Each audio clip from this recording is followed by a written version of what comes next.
Order. The question is that the motion moved by the Honourable the Prime Minister be agreed to, and give the call to the member for Wannon. Thanks, Mr Speaker, and it is a great honour to be able to stand in this House and pay my respects and the respects of my electorate, the electorate of Wannon, to Her Majesty Queen Elizabeth II.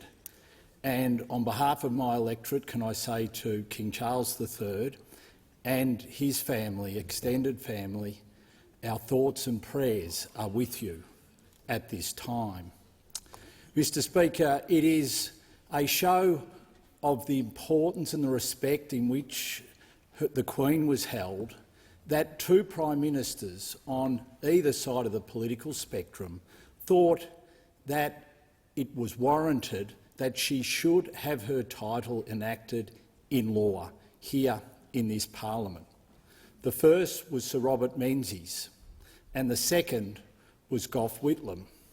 And the change in that title under the Royal Style and Titles Act gives you a sense of the type of person the Queen was.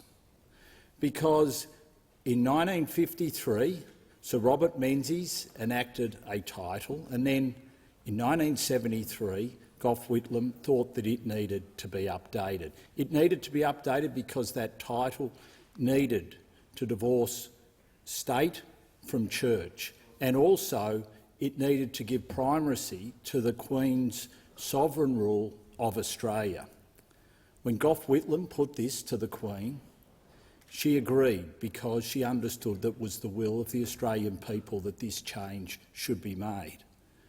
But not only did she agree, she wanted to be the person who signed the Act here in Australia in 1973 when she visited for the opening of the Sydney Opera House. So she went to Government House here in Canberra and signed that Act. She did it because she understood the primacy of democracy, the importance of democracy, and she also understood that as sovereign she needed to obey the will of the Australian people.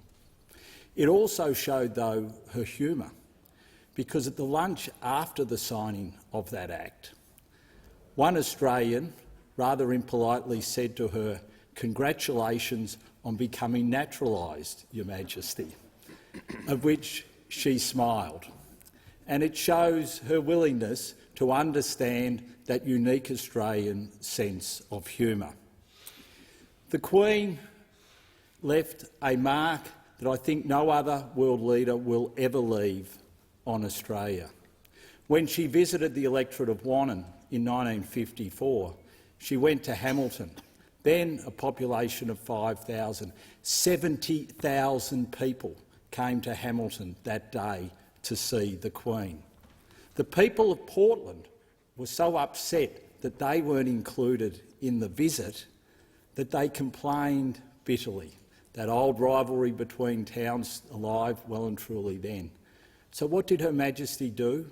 In 1970, she visited Portland.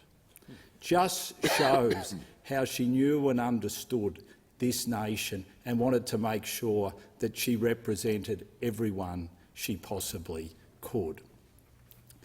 Her sense of dignity, her sense of duty, her sense of service, in many ways epitomises what is so great about our own nation.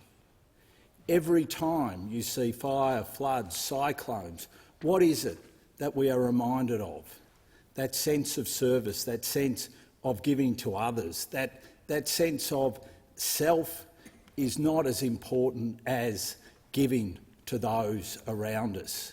She led us in that, and she epitomised it in every act she undertook over 70 years of service. I never met the Queen, and I would have loved to have. But one thing we share in common is a love of the psalm, "The Lord is my shepherd." Goodness and mercy all my life shall surely follow me, and in God's house forevermore my dwelling place shall be. Thank you, Her Majesty, on behalf of my electorate, on behalf of the nation, for everything that you have done. May you rest in peace.